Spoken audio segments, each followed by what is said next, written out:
Bonjour et bienvenue sur les Vitamines du Royaume, cette série Prières vivantes. Aujourd'hui, nous allons travailler sur le pardon et la délivrance, obtenir le pardon et la délivrance. Et pour prier, comme je l'avais dit tantôt, on prie avec la parole de Dieu. Alléluia. Et le but de ces vidéos, c'est de vous apprendre à prier avec la parole de Dieu, parce que dans la parole de Dieu, il y a effectivement une parole pour chaque situation que l'on peut vivre. Et nous allons travailler sur la base du psaume 32. Alors juste un petit peu pour le contexte quand même, c'est que Dieu avait frappé David à la suite de l'adultère avec Bathsheba et du meurtre d'Uri. Donc David était vraiment dans une situation très difficile où son corps était affecté par la maladie, mais aussi tout son être psychique aussi. Donc l'histoire de David ici nous montre en tout cas une chose, qu'il n'y a pas de péché que Dieu ne peut pas, comment dire ça, pardonner. Et David, Dieu l'avait châtié de manière sévère. Vous savez qu'il y a certains péchés, Dieu ne laisse pas impunis.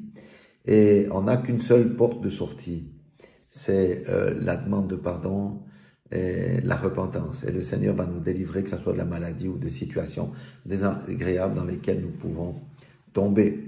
Ceci dit, toutes les maladies ne sont pas issues du péché, nous sommes tout à fait d'accord, mais je parle de situations spécifiques où nous avons des péchés qui sont non confessés dans notre vie. Alléluia. Donc, nous allons prendre le psaume 32 et nous allons comprendre que ce qui est arrivé à David peut nous arriver aussi. Bien entendu, peut-être pas forcément avec un meurtre ni un adultère, mais d'autres péchés grossiers que Dieu ne laisse pas impunis. Alors, méditation de David. Alors, ici, dans la version, j'aime bien ça, hein, c'est louange vivante, de la version parole vivante. Alléluia. C'est une transcription dynamique des psaumes. Alors, méditation de David, ici, il est dit, c'est en fait un avertissement, un poème, une instruction et un témoignage. Vous voyez, il y a déjà des commentaires qui sont faits, c'est fabuleux. Alors, il dit, heureux, bienheureux est l'homme dont la faute est enlevée, alléluia, qui est absous, qui est acquitté, et dont l'offense a été remise et la transgression a été oubliée. Bienheureux, ça veut dire que quoi? Il y a le péché va influencer directement le bonheur dans la vie de quelqu'un. Alléluia, alléluia, c'est ça que ça dit ici. Heureux, bienheureux est l'homme dont la faute est enlevée, dont le péché est couvert. Alléluia. Ça veut dire voilé, effacé, pardonné. Heureux, bienheureux est l'homme à qui le Seigneur fait grâce. Mais pour que Dieu le Seigneur puisse faire grâce, il faut qu'on ouvre notre bouche. Autrement, sa grâce ne peut pas nous atteindre. Et là, la grâce, c'est vraiment le pardon, être gracié. En oubliant son offense et dont l'esprit est sans fraude. Amen. Dans l'esprit est sans fraude, on peut voir ça de différentes manières. Le commentaire qui est ici, il dit bien, dans l'esprit qui n'a pas d'astuce, esprit de ruse, de duplicité, dans son esprit qui est sans feinte, sans hypocrisie, ne triche pas, ne recèle pas le mensonge, ne cache rien, ignore la tromperie et qui est honnête devant Dieu. C'est ça, un esprit sans fraude. Amen. Alléluia. Vous voyez qu'il est bon de temps en temps de s'examiner ici. Verset 3. Tant que je taisais ma faute, mes membres dépérissaient. Ça ressemble à quoi? À la maladie. Tant que David a tué sa faute, il savait qu'il avait fait la faute, mais il l'a gardé pour lui. Ses membres ont commencé à dépérir. Il dit aussi, je me rongeais en moi-même. Hein? Mon corps s'épuisait, mon corps était en train d'être rongé. Je me rongeais en moi-même, sans arrêt je gémissais. Sa conscience l'accusait et il gémissait, mais qu'est-ce que j'ai fait, etc., etc. Maintenant, regardez le verset 4, pour ceux qui disent que Dieu ne peut pas frapper. Eh bien, ici, il dit quoi? Ta main s'appesantissait sur moi le jour et la nuit. Ça veut dire que Dieu ne lui a pas laissé de paix avec ses deux gros péchés, l'adultère et le meurtre.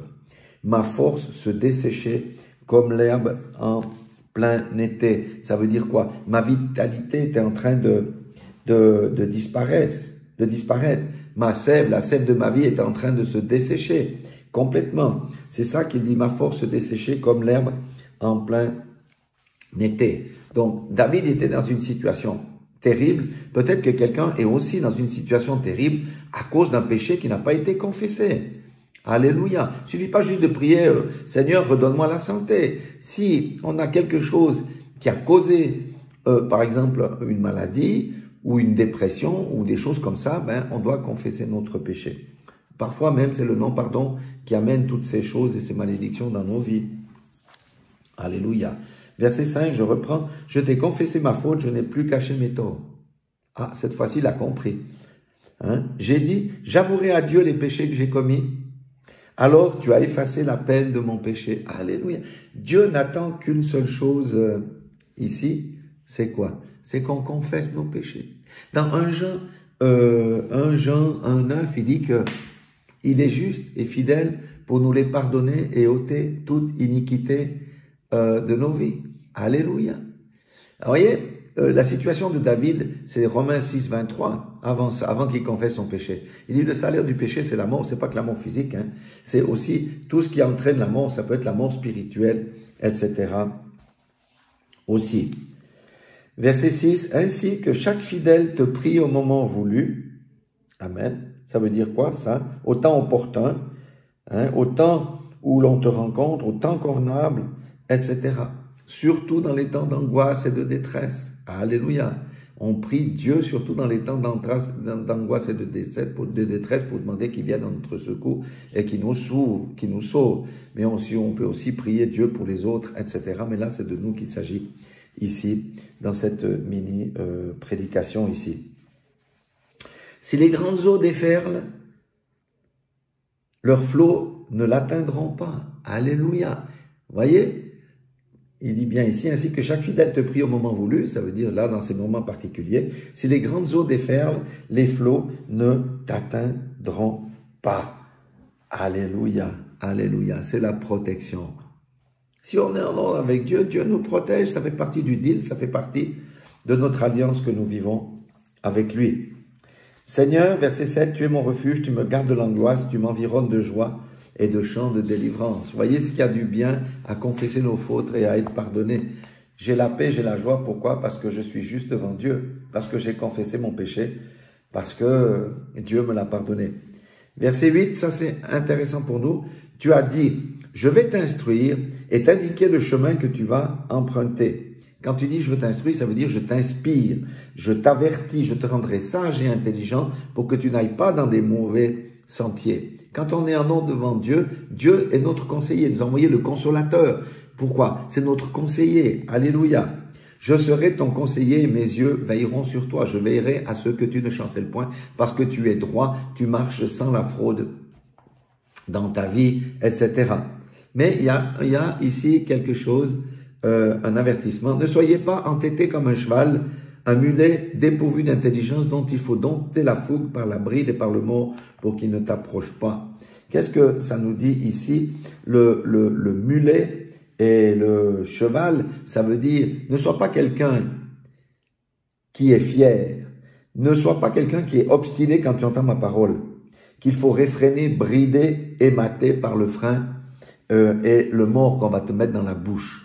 Le Seigneur fait ça avec ceux qui s'obstinent. Quand tu entends la parole de Dieu, mets-toi en ordre et fais ce que le Seigneur te dit. Alléluia.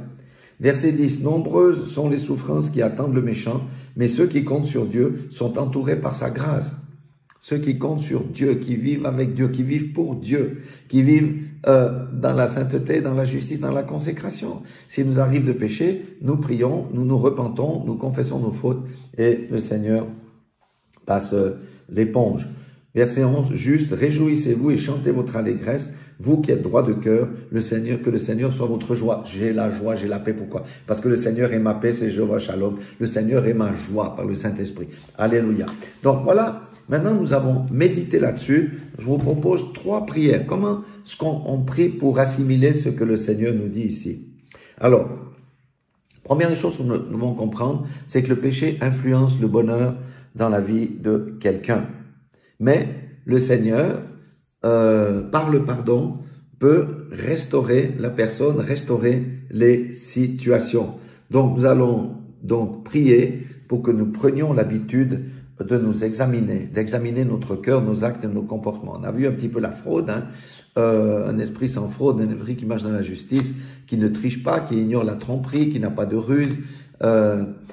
qui ne cache rien et toutes ces choses. Nous allons prier pour que le Seigneur nous donne la force de prendre l'habitude de nous examiner, parce que ça nous permet de demander pardon si nous voyons qu'il y a des péchés cachés. Je vais prier. Seigneur notre Dieu, Père éternel, notre Dieu, merci parce que tu nous as dit, examinez vos cœurs.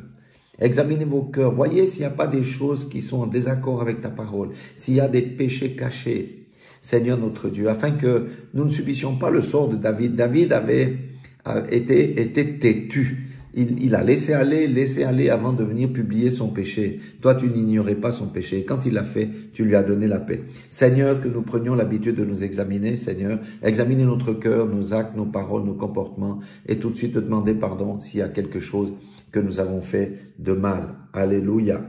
Parce que toi, tu pardonnes. J'aimerais qu'on comprenne aussi, on a dit le péché influence le bonheur dans la vie de quelqu'un. C'est vrai, le péché amène la malédiction. Mais le péché caché est très dangereux et Dieu a sanctionné David, qui était pourtant l'homme selon le cœur de Dieu. Donc, et si Dieu sanctionne un péché caché, sachez que la sanction ne peut être levée que le moment où on le confesse. Et même, il y a des guérisons qui dépendent de ça. Dans Jacques 5,16, il est dit « Confessez donc vos péchés les uns aux autres afin que vous soyez guéris ». Le péché caché, c'est là que le diable nous tient captifs. Ce sont souvent les péchés honteux liés au sexe, bien sûr, mais pas que. Il y a peut-être que j'ai volé quelque chose, etc., et que je garde ça, je sais que c'était mal, mais bon, j'ai honte de le dire, je vais garder ça. Mais sachez que le Seigneur amène toute chose en jugement et que la chose va déboucher sur quelque chose. Alléluia. J'aimerais que l'on prie pour que le Saint-Esprit ne nous laisse pas tranquilles, nous mette la pression pour que nous confessions des péchés cachés si on en a. Ces péchés honteux, comme je l'ai dit. Pourquoi? Parce que le salaire du péché, c'est la mort. Alléluia. Et le Seigneur nous demande de mettre toutes les choses à la lumière, parce que les choses, lorsqu'elles sont mises à la lumière, elles ne peuvent plus produire d'effets ou de malédiction, puisqu'elles ont été mises à jour. Alléluia. Alors, je vais prier. Seigneur notre Dieu, que ton Saint-Esprit ne nous laisse jamais tranquilles lorsque nous savons que nous avons des péchés que nous n'avons pas confessés.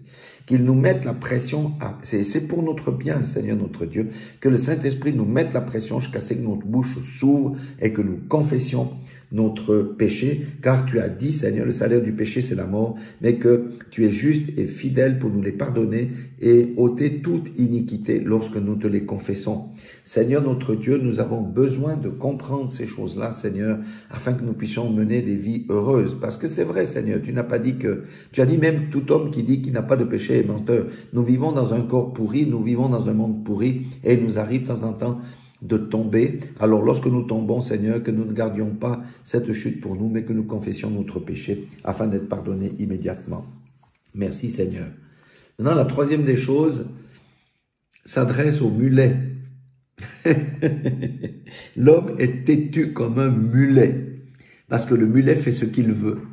Hein? Vous savez que dans les montagnes, ici en Valais, on avait les mulets, c'était un moyen par lequel on transportait les marchandises. Mais quand le mulet, qui est puissant, qui est fort, qui porte des charges lourdes, refuse d'avancer, vous ne pouvez rien faire.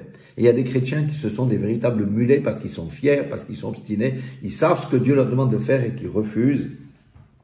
Eh bien, nous allons demander au Seigneur que l'esprit du mulet ne soit jamais sur nous et que le Saint-Esprit brise toute obstination quand on sait ce qu'on doit faire et qu'on refuse de le faire. Prions. Seigneur notre Dieu, tu nous as montré que l'homme est souvent têtu comme le mulet et le cheval. Seigneur notre Dieu, que l'esprit du mulet ne soit jamais sur aucun d'entre nous, Seigneur notre Dieu. Que l'esprit du mulet ne soit même pas mentionné dans ma vie, Seigneur notre Dieu. Mais que je sois prompt à obéir. Et je te prie, Seigneur, pour que ton Saint-Esprit, Seigneur, nous aide à chasser cet esprit du mulet, ou brise toute fierté, toute obstination, Seigneur, notre Dieu, qui nous empêche de faire ta volonté, Seigneur. Toute fierté mal placée, Seigneur notre Dieu, qui fait qu'on refuse d'écouter les précieux conseils que nous donnes dans ta parole ou par la bouche d'un pasteur, d'un frère ou d'une sœur. Que l'esprit du mulet soit chassé complètement de notre vie dans le nom puissant de Jésus-Christ de Nazareth. Amen. Voilà, j'espère que vous avez été bénis par Ouais, le but, c'est vraiment de vous montrer comment on peut travailler, comment on peut prier véritablement sur la base de la parole de Dieu et ne pas prononcer simplement des paroles vaines, des vaines redites, parce que cela ne nous fait pas progresser. Voilà, soyez tous bénis dans le nom puissant de Jésus-Christ de Nazareth. Que le Seigneur vous fortifie, que le Seigneur nous fortifie, parce que je suis aussi dans le lot. Et prenons l'habitude, comme nous avons dit, de nous examiner régulièrement, examiner notre cœur, examiner nos paroles, nos actes, nos comportements, examiner, voir si nous avons des péchés cachés ou pas. Et puis, surtout, que nous acceptions la réprimande de l'Éternel, et que nous ne soyons pas comme le mulet qui est fier et obstiné et qui continue dans sa propre marche, parce que ça le mène dans les embrouilles et les situations désagréables. Voilà, soyez tous bénis dans le nom puissant de Jésus-Christ de Nazareth. Dieu vous aime, je vous aime, nous vous aimons, et nous nous aimons parce que le Seigneur a dit nous aimer les uns les autres, et lorsqu'on dit la vérité, c'est la meilleure preuve d'amour que quelqu'un peut manifester à autrui. Amen.